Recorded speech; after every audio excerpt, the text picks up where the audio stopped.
programming which may not represent the views and beliefs of this station, its management, and staff. Listen at your own risk.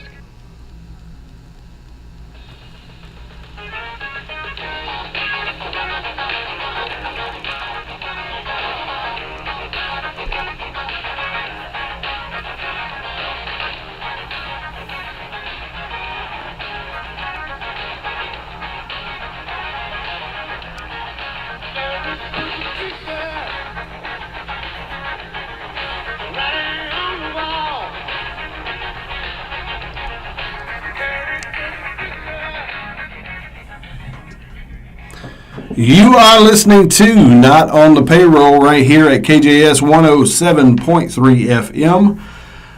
I'm your host, Jay Sharp, and I have my co-host here sitting shotgun with me. Or matter of fact, he's not really shooting. He's not sitting shotgun. He's actually across the street from us. But yeah, hey, we are here with you tonight. Got a few things we want to talk about, chat about. Appreciate you guys for tuning in. Appreciate you for listening. If you want to, you can check us out online. Check us out at notonthepayroll.com. Check us out on YouTube. Check us out on Facebook.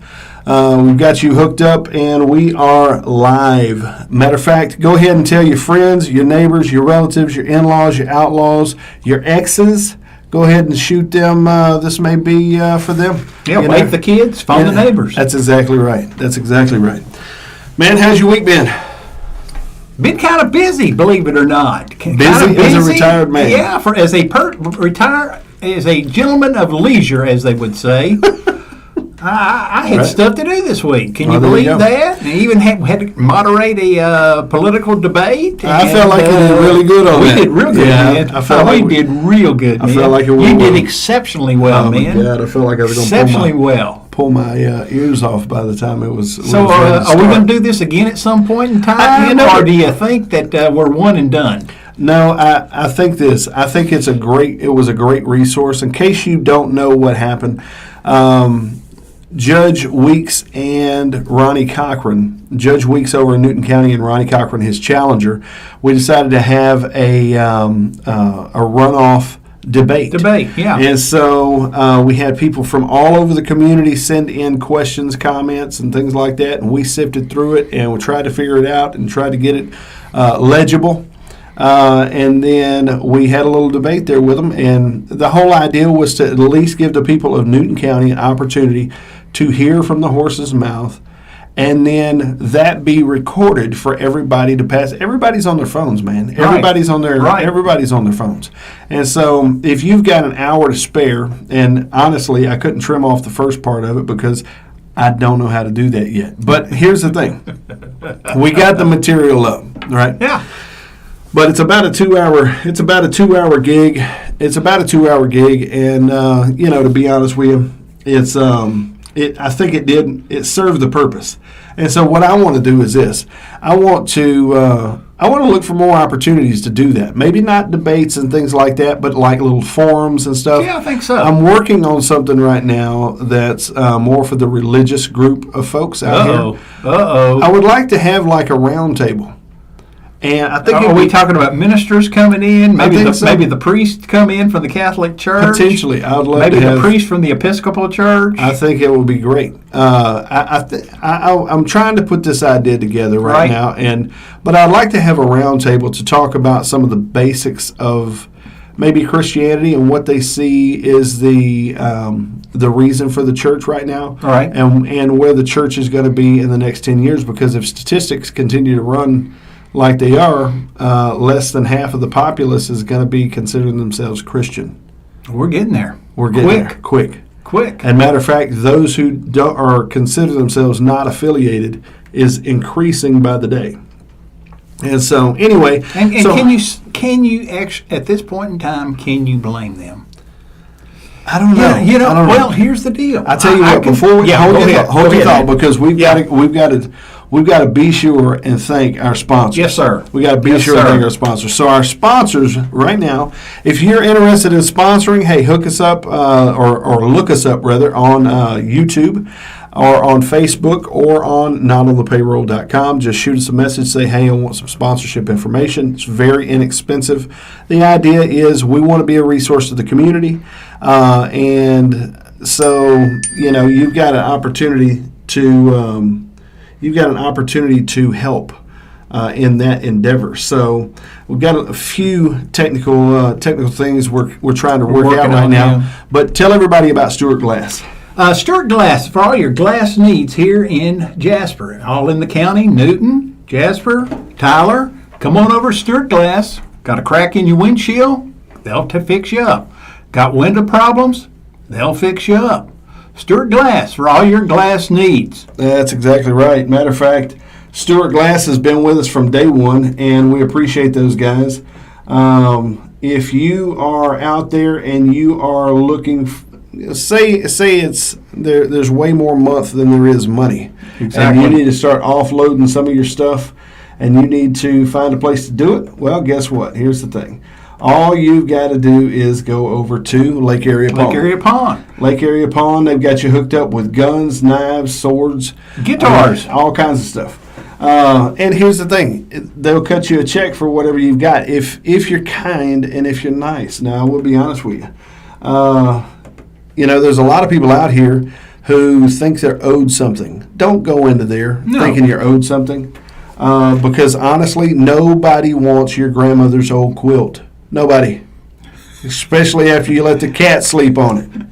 So here's the thing, go in there with something of value and see what happens, We also have the Auto Salon. The Auto Salon is a sponsor as well. If you're looking to get your vehicle detailed, if you're looking to get it waxed, oil changed, the whole 9 yards, right here in town, right here around Houston Street, matter of fact, the Auto Salon. It's on the north side of 190, but it's around Houston Street there, Houston Street and 96 area. And so those guys have jumped in the fight with us. We appreciate all of our sponsors, and we appreciate you guys, the listener out there. Ladies and gentlemen, we want to take some time to evaluate a few things tonight. I do have a couple of things that I would like to bring some clarity to. I've seen some comments out there. And I've seen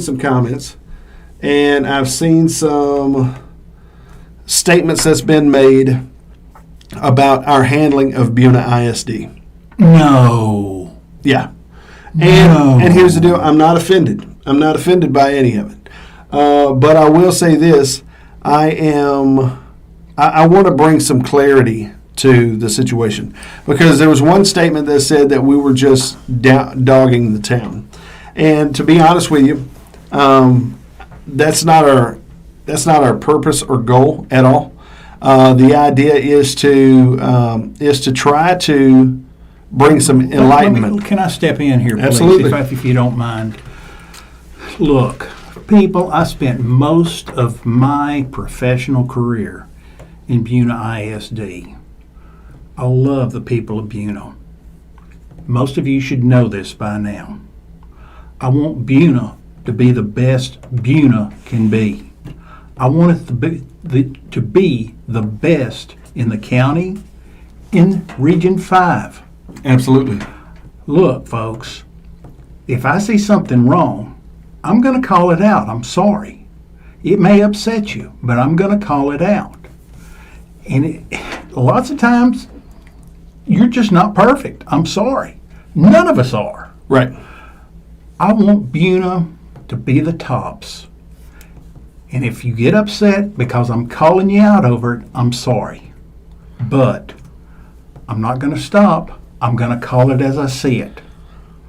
I think there's a lot of times, man, that people, especially in this generation, a lot of people are brittle souls. They can't take It's any this day and age, man. They can't take any criticism whatsoever, not even a critique. Okay? Not even a critique. No. There was something that was actually said. It's kind of interesting, but there was something that was actually said here about when is Buna going to become incorporated because they've been on the government's hind tit for so long. Okay? Yeah. And I'm sitting here going, wow, that's a pretty interesting statement, considering the fact that that's kind of true. They have vacillated away from. There's been talk of it for years. I mean, when I lived there in the 80s. In 1994, when I hired on at Buna, I was told, says, we're fixing, this is from the major administrators, we're fixing to be incorporated here. It's coming. It's coming. Okay. Here we are 38 years later, or 30 years later just about, Yeah. and Not happening. not happening. Well, all I can say is this. I don't know why. I don't know what the mystery is. Here's the thing. A couple of the things that the city of Buna needs, and I think this... Community. Well, it's still not a city yet. Well, the truth of the matter is, it's still, from a populous standpoint, still the size of, I would say, Kirbyville. Yeah, you're right. Guess what Kirbyville has that Buna doesn't? Law enforcement, a mayor and police department. Law enforcement. Yeah, that police department. I mean, if you want to start with the first step toward getting drugs under control, put your local law enforcement police together. in there. Yeah. Because here's the thing. The sheriff's department can only do so much.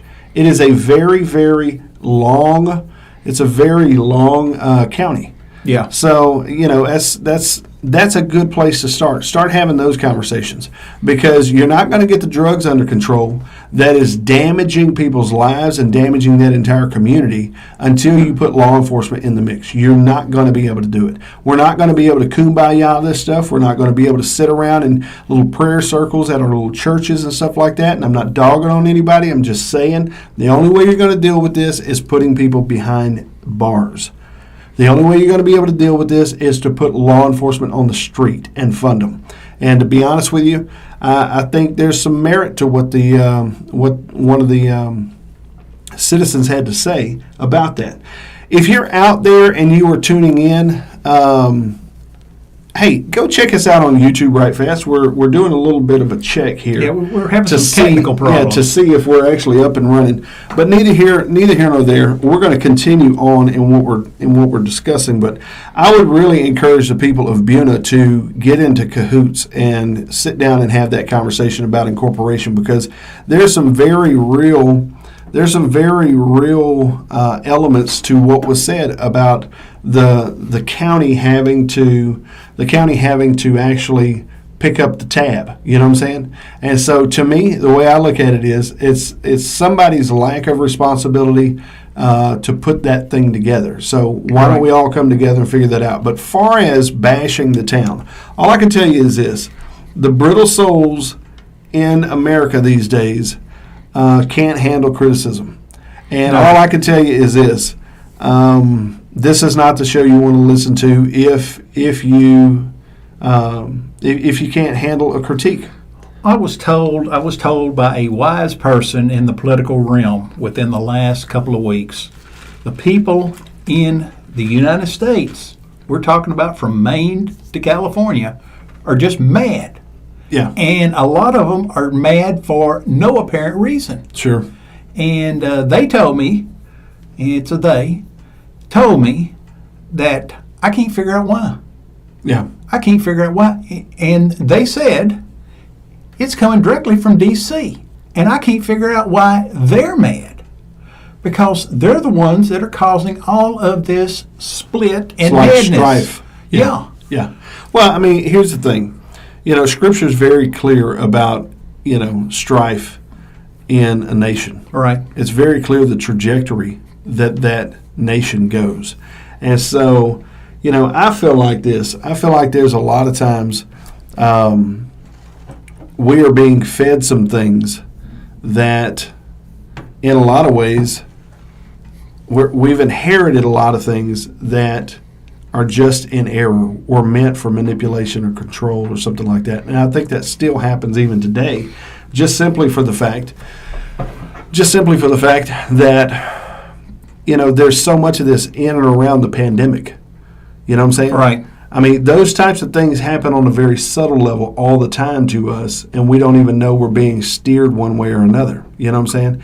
Everybody got up in arms or at least the media tried to portray that they did over Donald Trump and how they tried to portray him as being divisive. And granted, I mean, he did have some personality things that could be improved on, but you know, by and large, we're being subtly manipulated on all sides, man.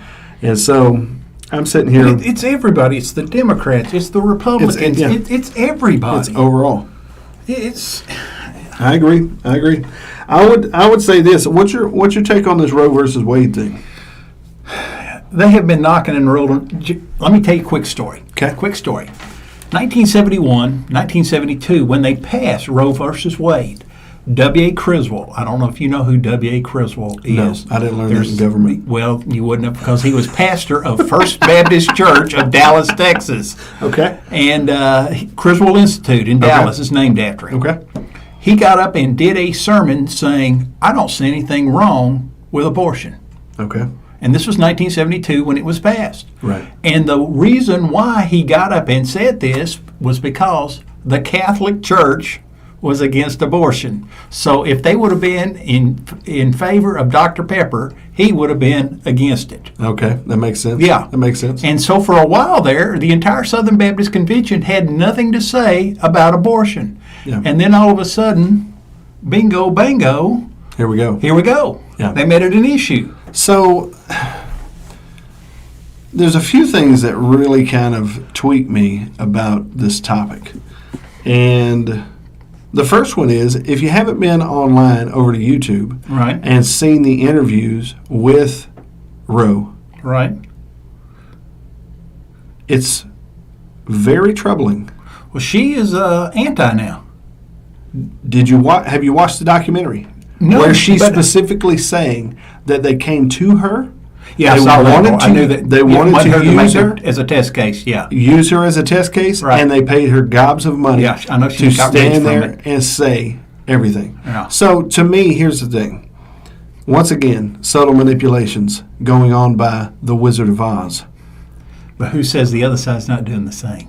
Well, I'm not saying. Yeah, I'm just exactly. saying we're all here. We're like in a fishbowl, and you've got two hands, know. and they're on the same body. That Adam Smith invisible hand. That's exactly Yeah. right. And so to me, so I don't know where this goes because, when you start getting evangelicals really like souped up, it gets spooky. Yeah, it does. Because I'll be honest with you, where does evangelical leadership end up normally? It normally ends up in some sort of cult type of situation. Well, no, you follow the money. There you go. There you go. Yeah, you're You see what I'm right. saying? You're exactly right. So the thing you is, follow the money. So to me, I'm sitting back going, okay, the money, the power, the sex, whatever the case is. Right. I mean, it's kind of the Ted Haggard thing. It's kind of the Jimmy Swaggart thing. It's the we're going to stand here and we're going to hit this Bible and we're going to scream about all this wickedness and be down there, banging prostitutes on the side. You know what I'm saying? Yeah. I mean, now, is that everybody in the evangelical community? No. But is there a tone set in the United States? for There's that? a definite tone, and the leadership is doing this. Exactly. The leadership is doing this. Yeah. I mean, The biggest problem I have with the entire abortion business, I don't want anybody I know to have one. Don't want involved in one. But that said, when I was at Dayton, had a girl get pregnant. right, It was her dad. from her father. It was her dad. Could not get an abortion Right, for whatever reason. right, And it was unclear why. right, She took a handful of pills. right. It took her 2 weeks to die. Mm. She was not what you would call white trash. Okay. We're talking about elites within the community. Yeah. 2 weeks to die. I have never heard an entire school that silent for 2 weeks. That's crazy, man. It was the craziest thing I'd ever seen. Yeah.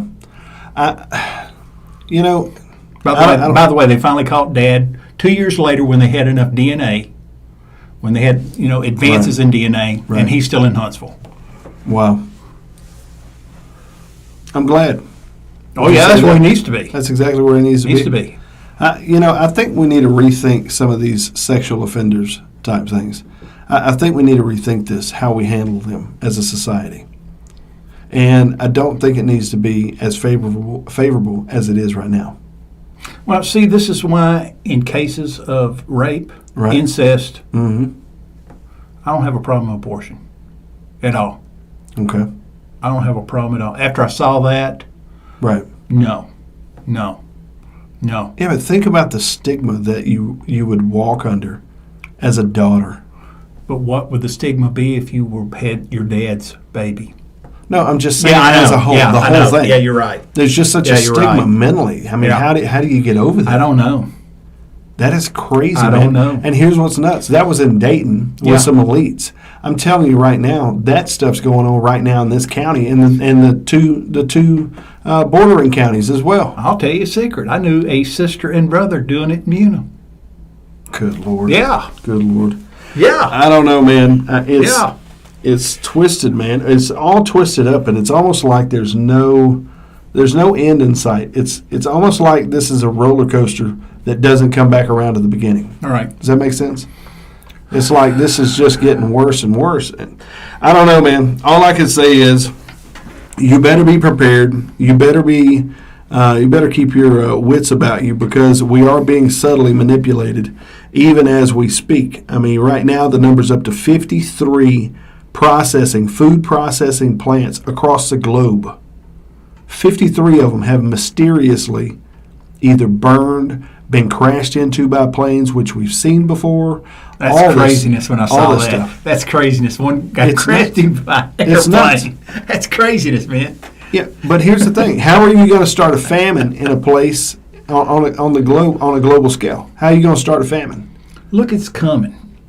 I hate to tell people, and I don't want to be a scaremonger, but it's not going to be good here in a couple of years. Well, and here's the Or in other. a couple of years, it's not going to be good by 23. Well, if you're, to me, it's not fear mongering. This is just reading the data.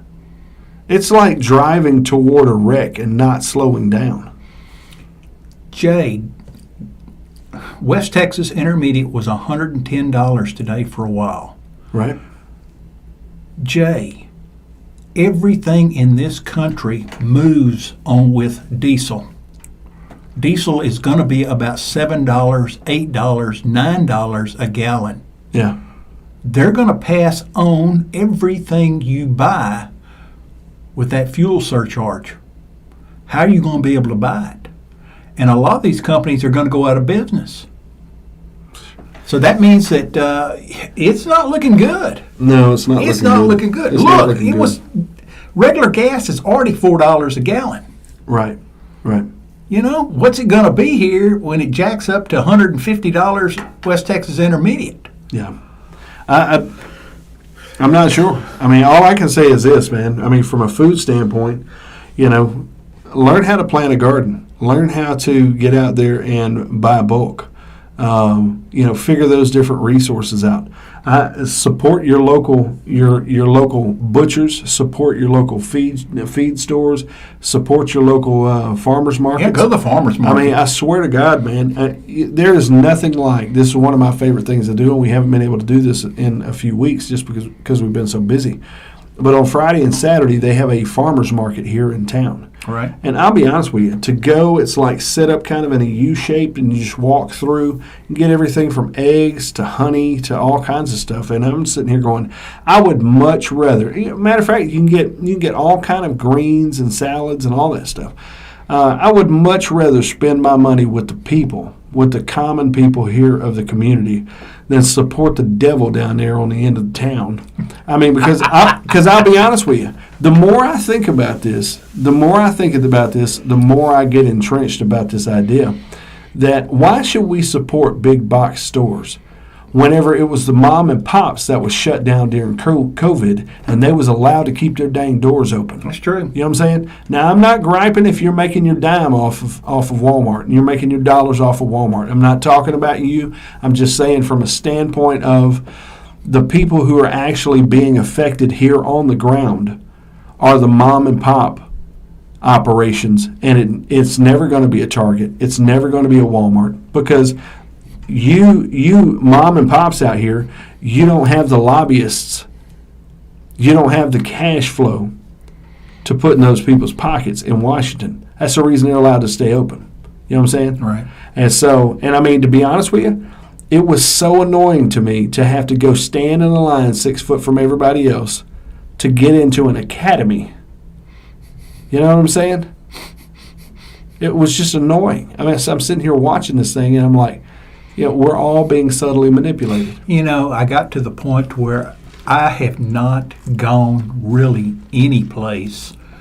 And the places I have gone have been so few. I went and visited my brother out in Llano a couple of times. Other than that, I haven't left Southeast Texas. Sure. And I never go to Beaumont anyway. Right. I haven't been to Beaumont in at least 2 years now. Yeah, but for a guy who's planning on going out of the country and seeing where Jesus walked, I mean, you need to pace yourself. By the way, I'm planning on praying for you at the Wailing Wall. Oh, thank you, man. Yeah, somebody needs to. Speaking of prayer. Me and my wife went last week to go celebrate her birthday, and I took her to go watch. She's 21, 22? She just turned 43, I Don't think. be telling everybody that, man. She don't want people to know how old she is. 42, 43. I think she's 43. Anyway, here's the thing. She's a hot 43. So I mean, she looks Your great. wife is cute. How did this happen? Did money change hands? Had you never seen another boy before? Well, here's the deal. My wife grew up in a cult. Okay. And one of the things was you could actually take some chickens and goats, and you could bring those as kind of an offering to the dad. Right. And so, we worked out our arrangement, and there you go. No, I'm lying completely. I will say this. She did grow up in a cult in this region. Okay? And when I say cult, I use that in the most cultish way to say it. It was. And people don't want to realize that they're still here.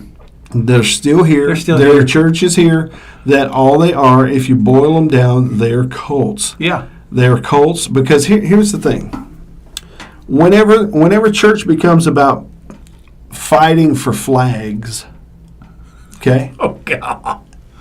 Oh, God. When it becomes becomes stratego. You remember that game? Yeah. When church becomes stratego, you have to kind of back up and go, man, what is going on here? Are we just being subtly controlled and manipulated? And then whenever you're ostracized from a certain group of people because you have different beliefs, and you used to be brothers and sisters with them people. Yeah. Brothers and sisters in the good Lord. Yeah.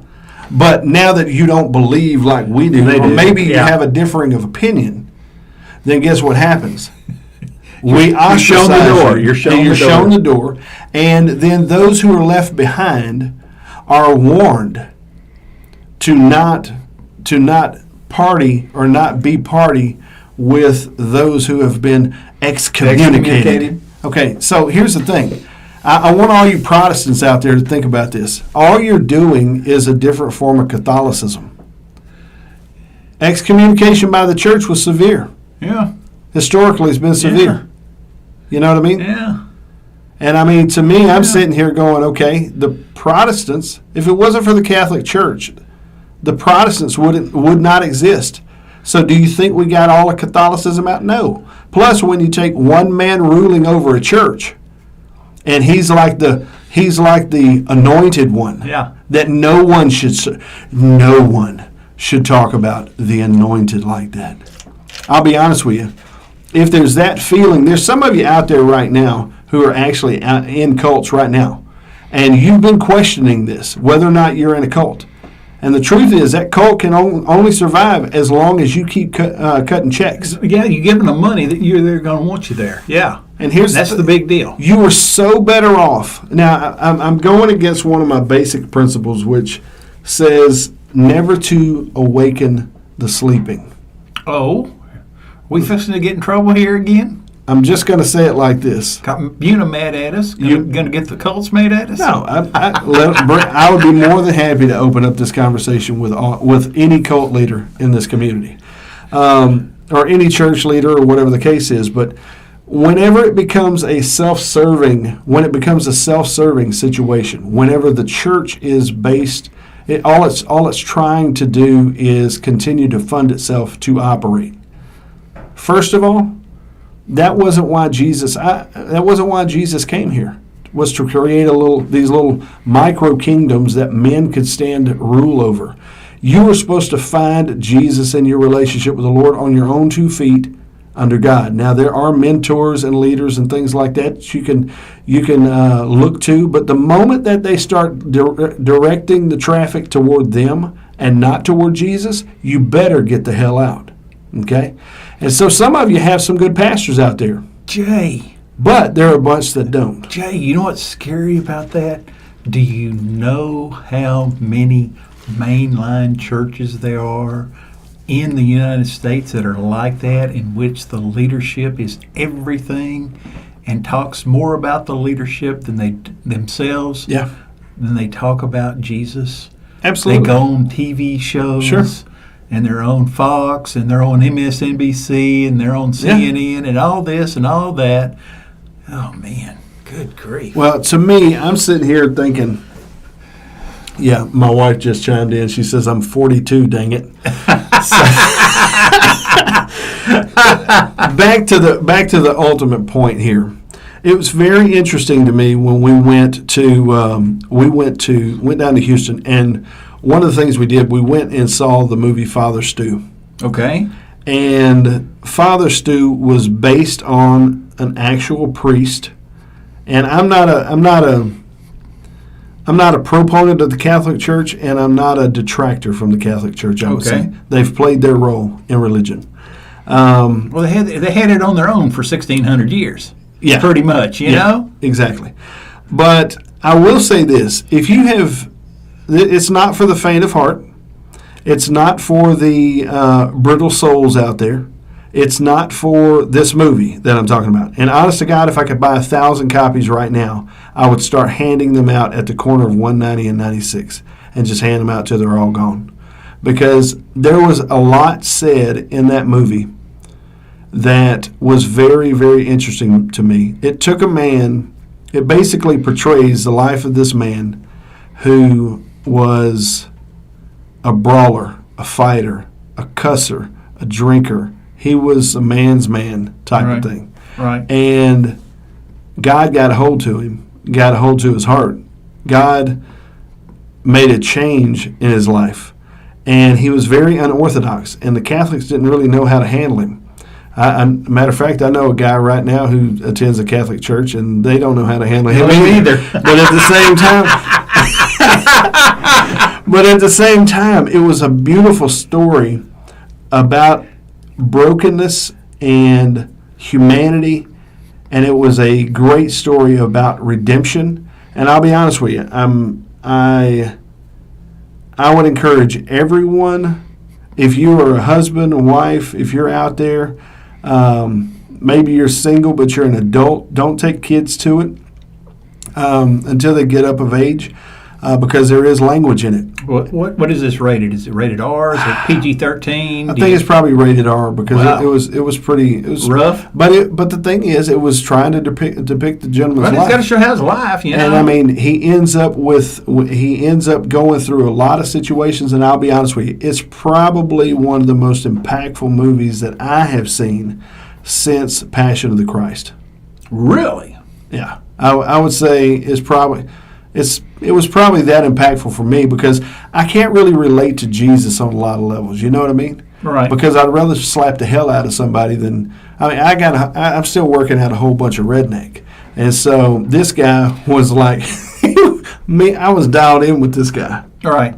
And so to me, I would just encourage you guys, if you get a chance to go, it is worth watching. You'll have to bring some cotton swabs and put them in your ears during the cursing scenes and whatnot. But here's the truth of the matter is, it was just humanity trying to help humanity and just being honest with them. And one of the things that the church has failed to do is to remember humanity a lot of times once they get behind a pulpit or once they get behind some checks that's hit the bank and that type of thing. It becomes a whole different conversation. You know what I mean? Right. I mean, because then it becomes rulership. Then it becomes, listen, you need to, if you just do what I've been doing.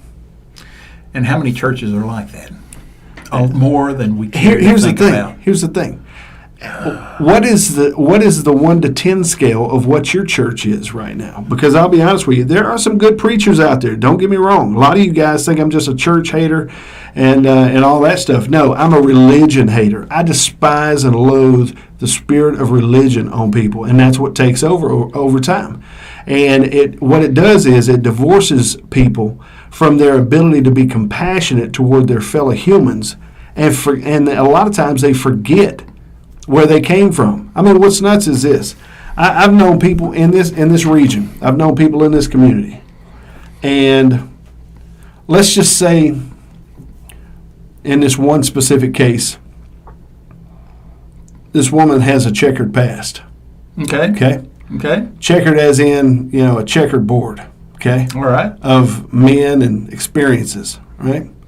Well, once they got saved, they became a holy roller. Okay. And then now they look down this judgmental nose and they forget the fact that there was a time. They were wilder. There was a time in their life where they were a mattress back. Yeah. And so to me, I'm just sitting here thinking, come on, man. Remember don't forget where you came from.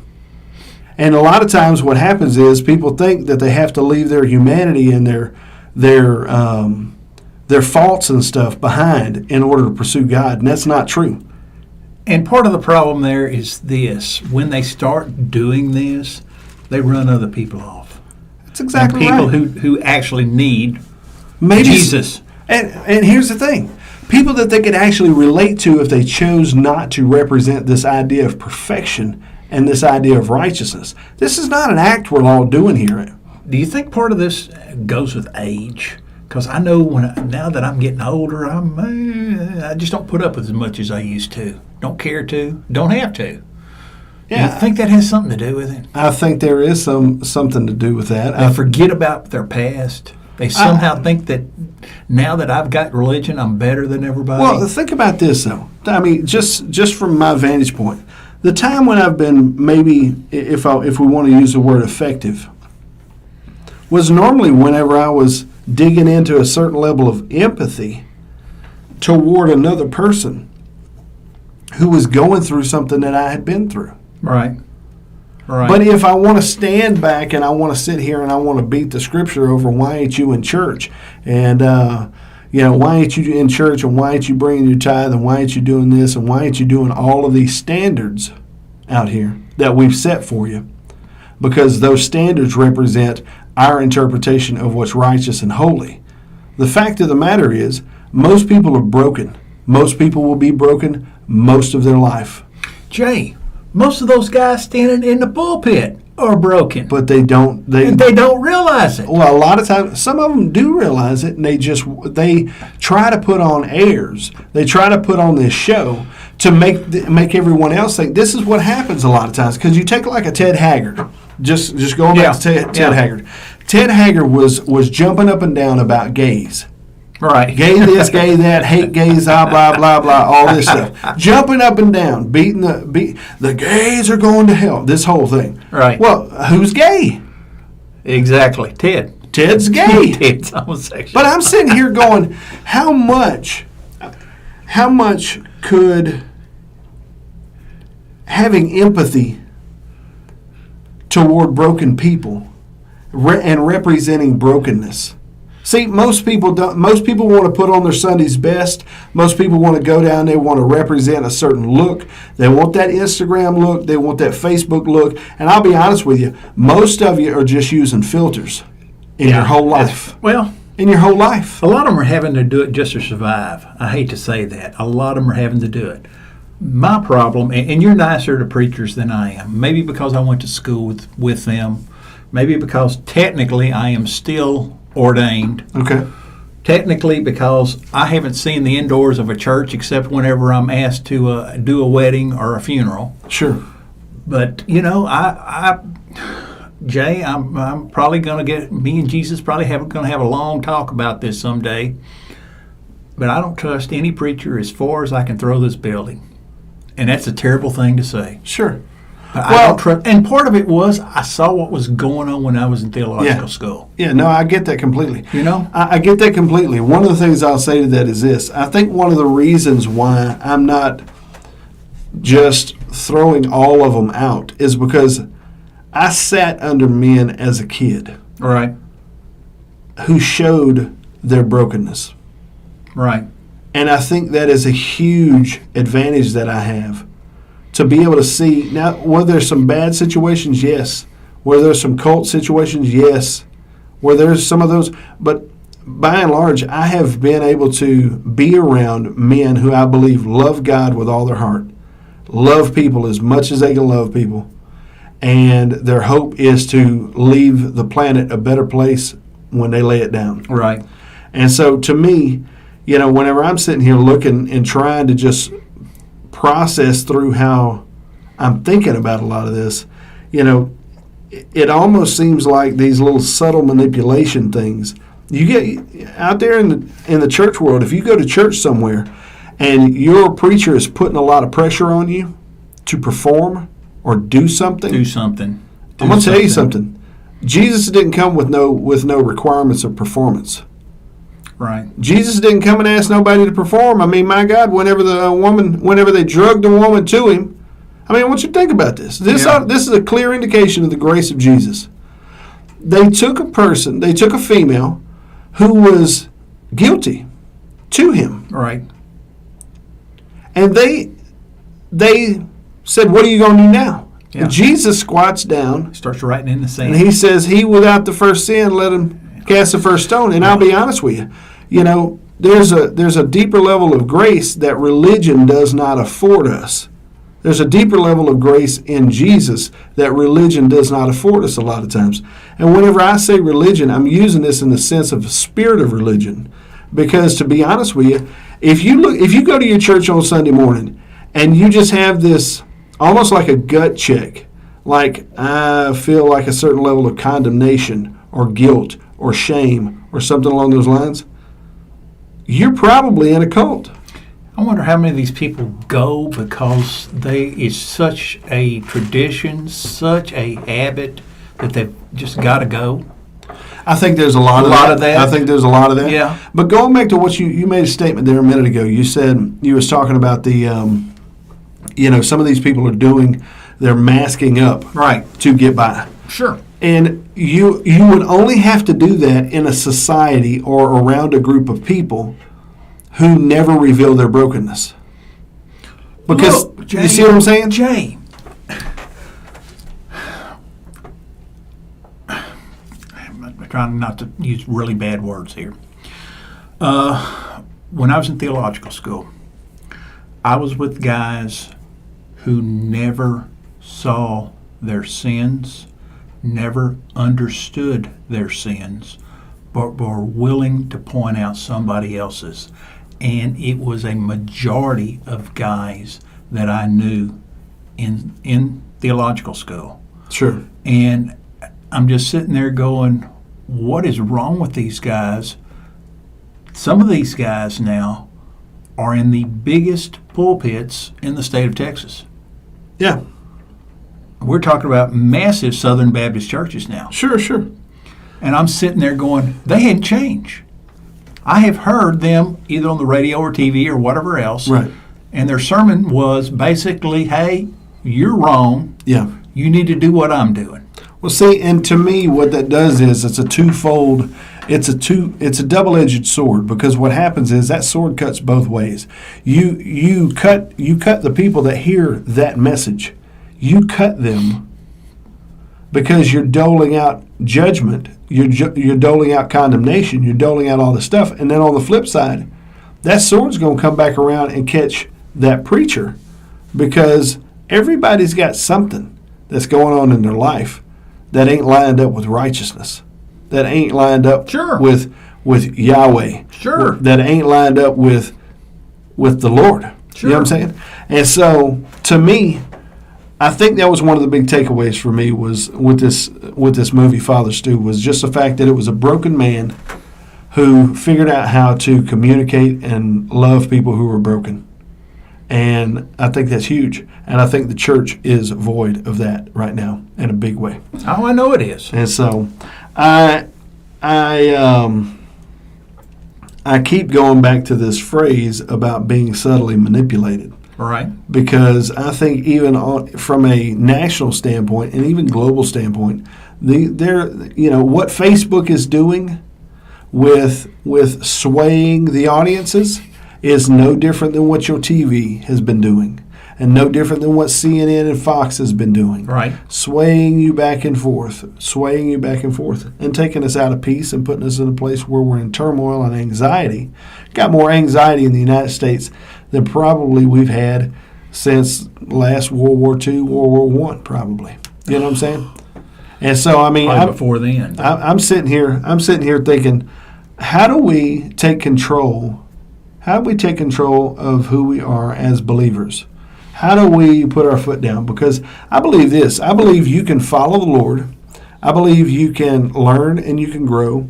And I believe you can do that all without a church. So would you consider yourself a nun or a done in the religion world? I will never go back. Okay. Never go back. I won't either. I will never go back. And I'll be honest with you, Jay.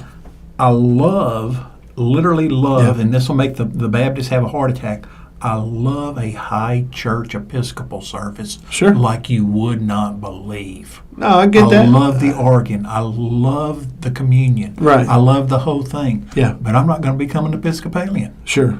Well, I have a problem with some of their theology, but their liturgy, Lord, I love it. Yeah.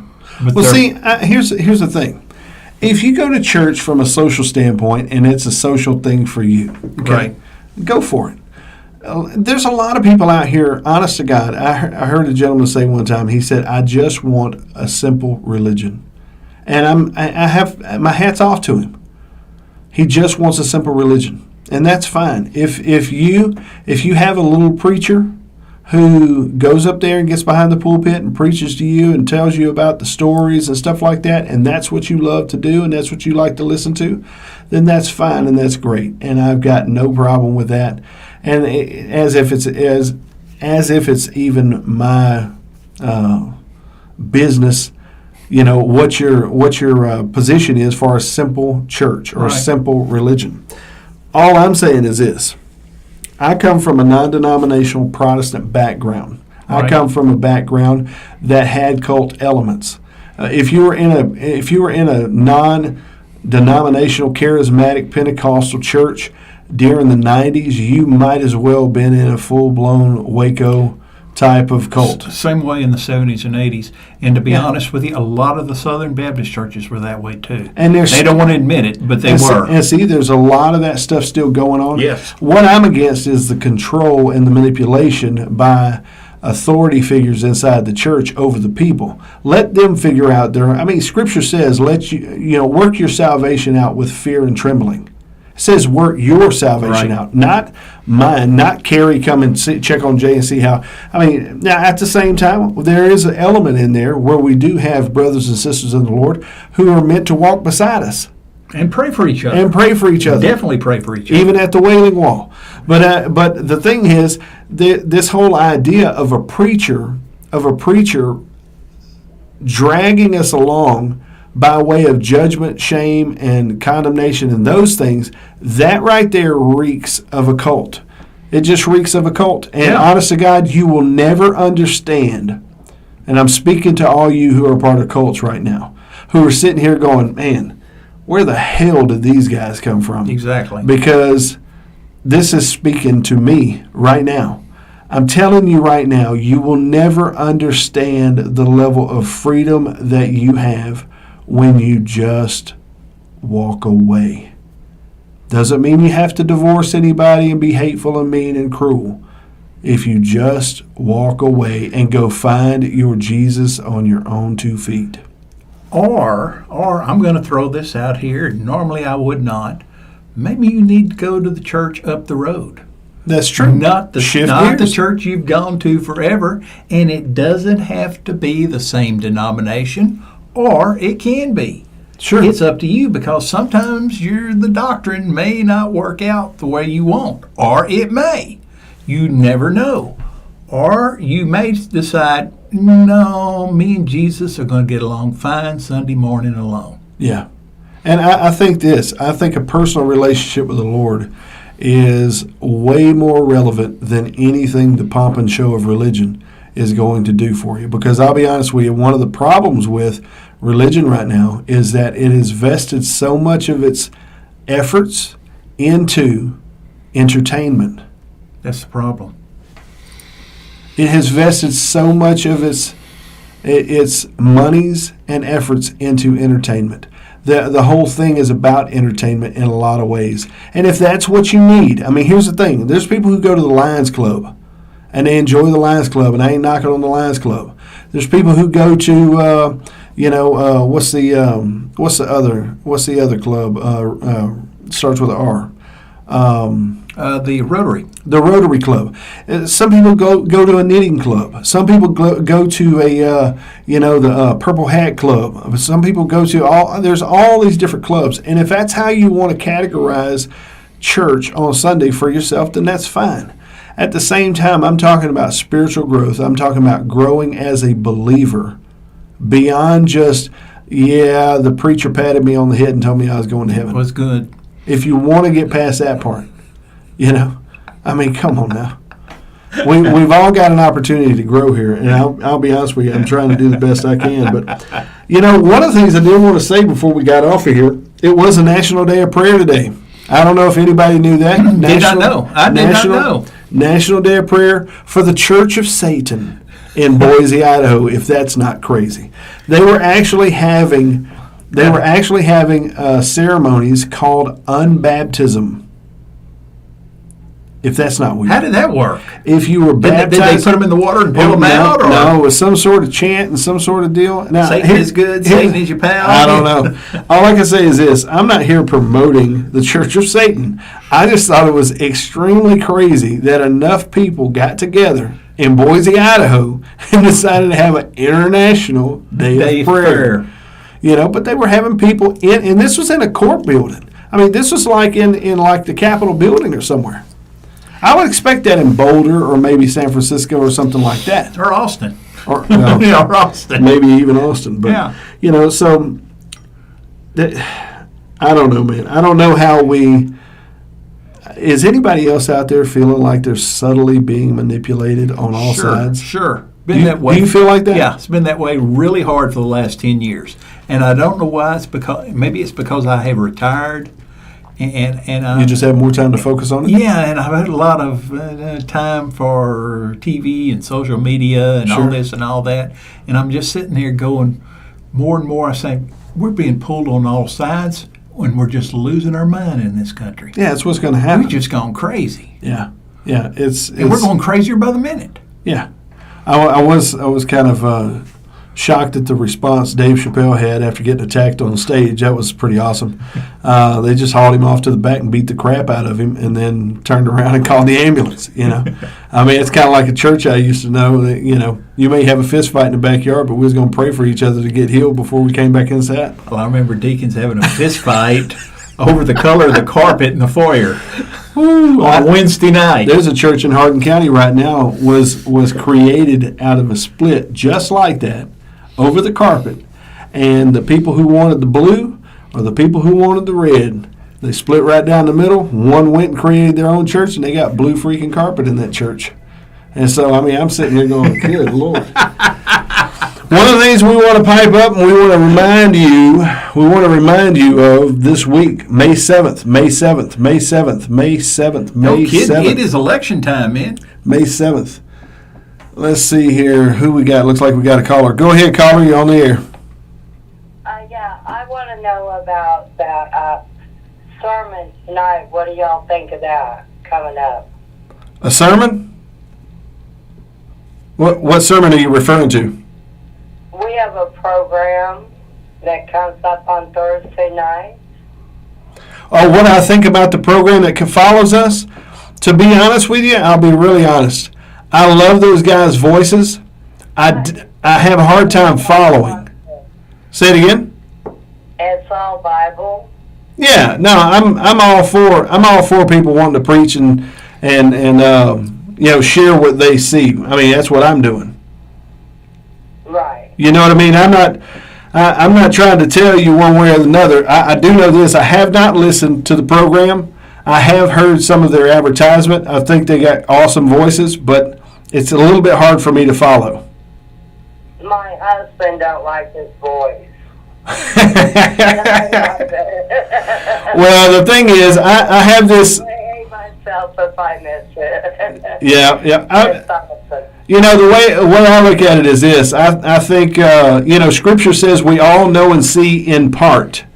And I think in the long run, I think we can all be better off if we could all listen to each other a little bit more. Bible. Say it again. I guess you dropped off there. Well, neither here nor there. Ladies and gentlemen, you've been listening to Not on the Payroll. We got about 5 minutes out. If you got something you want to chime in on before we get off, give us a call, 384-2626. That's 384-2626. You can check us out on Facebook. You can check us out on YouTube. You can check us out at notonthepayroll.com. We do have an election coming up here in the city of Jasper. The city of Jasper has a number of little elections here. Yes, they do. They've got 3 separate elections for city council. They also have that vote on the 10% for the utilities. For the utilities. Right. Yeah. And also, ladies and gentlemen, on Saturday, we have a Texas proposition election. That's true. Whether you want to lower your property taxes or not. Yeah. And you have to vote to lower the property taxes. Yeah. It's written funny, and it reads funny. But if you want them lowered, vote for. If you don't want them lowered, vote no. Against. Yeah. Against. Yeah. Well, I think this. I think, hey, we'll see what happens. We'll see how the dust settles on Sunday. Should be interesting. We'll see kind of what happens here in Jasper. Obviously, it's going to be interesting at the ballot, Yeah, to say the least. They've also got a school board election going on here School in board Jasper. elections, hold on yours. Yeah. Kirbyville has a vote on whether they're going to do a increased sales tax to pay for the streets. Yeah. Puna's got a water board election. I'm trying to think of who else is running. Yeah, there's a lot of things going on Saturday. But I think for the folks here in the Jasper area, I think you really need to get out there and vote. Let democracy work, man. If you like what you got, keep voting for them. If you don't like what you got, there's options. There's people that vote You know for what I mean? Yeah. And so, as far as I'm concerned, I think this is the great part about living in a democracy, is you having the opportunity to speak your mind with your vote. That's exactly right. So, if you've got something you want to chime in on, give me a call, 384-2626, 384-2626. We've got about 3 minutes left in the show. I know that was kind of religious heavy, but one of the things I want to say to you is this. I've heard this said amongst cults and cult leaders and this type of thing, and I use that loosely, but, Scripture says, forsake not the assembling of yourselves together, over in Hebrews, right? Right. Well, I'll see that one, and I'll raise you one. I'll raise you one over in Colossians, where Paul makes a statement. He says, "Don't let anyone condemn you for eating unclean meat, And it's why I eat pork. or not observing the Sabbath or holy days." Exactly. So all I can tell you is this. One says, don't forsake the assembling of yourselves together. And the way that's normally interpreted is, don't forget to come back to church. You see what I'm saying? Yeah. But the fact of the matter is, throw some money in that offering plate. Here's the other side of it. Paul made it very clear, don't let them condemn you. I think that's the key to this whole program. Yeah. If you start feeling condemnation and shame, you might need to start looking for another church. No matter whose family's going where, and you've been going there for years, in order for you to grow as a person, you need to find Jesus, and you need to find him quickly. Ladies and gentlemen, you've been listening to Not on the Payroll. We love you. We appreciate you. And I hope you find Jesus soon. We still love you. We still love you, Buna. Good night.